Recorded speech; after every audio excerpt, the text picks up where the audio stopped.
ತನಿಖೆ ಕಸ್ಟಡಿಗೆ ತಗೊಂಡು ತನಿಖೆ ಆಗಿದ್ದು ಅಬ್ದುಲ್ ರಜಾಕ್ ಮತ್ತು ಅವ್ರ ತಂಡವನ್ನ.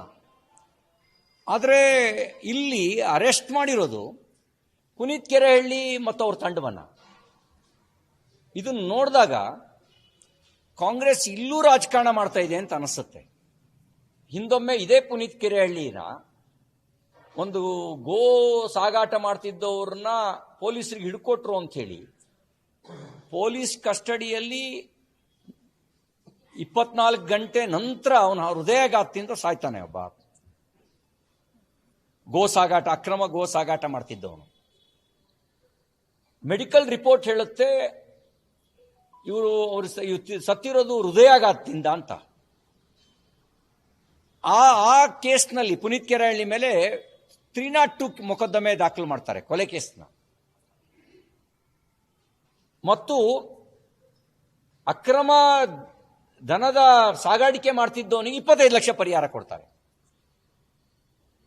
Heart attack, natural death, heart attack ಅಂತ ಪೊಲೀಸ್ ರಿಪೋರ್ಟ್ ಬಂದ ಮೇಲೆ based on that medical report ಅದ್ರ ಮೇಲೆ ಪುನೀತ್ ಕೆರೆಹಳ್ಳಿಗೆ ಜಾಮೀನು ಸಿಗತ್ತೆ. ಇಲ್ಲಿ ಇವ್ರ ಉದ್ದೇಶ ಏನಿದೆ?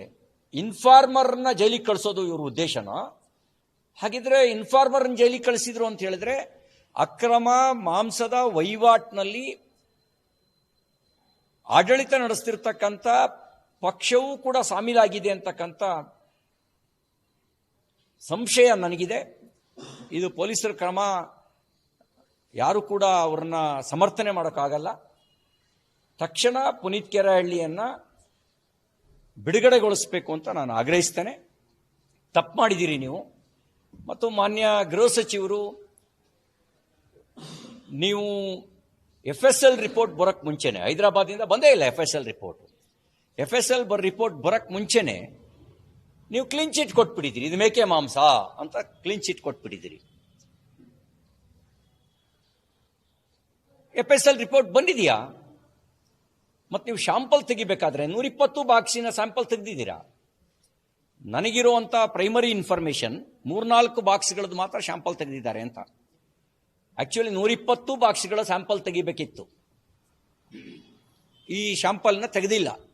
ಇನ್ನೂ ಒಂದು ಸುದ್ದಿ ಬಂದಿರೋದೇನು ಅಂದರೆ, ಯಾರು ಮಾಂಸದ ವಹಿವಾಟು ಮಾಡ್ತಿದ್ರಲ್ಲ, ಇದು ತರಿಸ್ತಿದ್ರಲ್ಲ, ಅವರಿಗೆ ಕೊಟ್ಬಿಟ್ಟಿದ್ದಾರೆ. 3-4 ಬಾಕ್ಸ್ಗಳನ್ನು ಮಾತ್ರ ಕೋಲ್ಡ್ ಸ್ಟೋರೇಜಲ್ಲಿ ಇಟ್ಟು ಉಳಿದಿದ್ದನ್ನೆಲ್ಲ ಅವರಿಗೆ ಕೊಟ್ಬಿಟ್ಟಿದ್ದಾರೆ ಅಂತ ಸುದ್ದಿ ಇದೆ.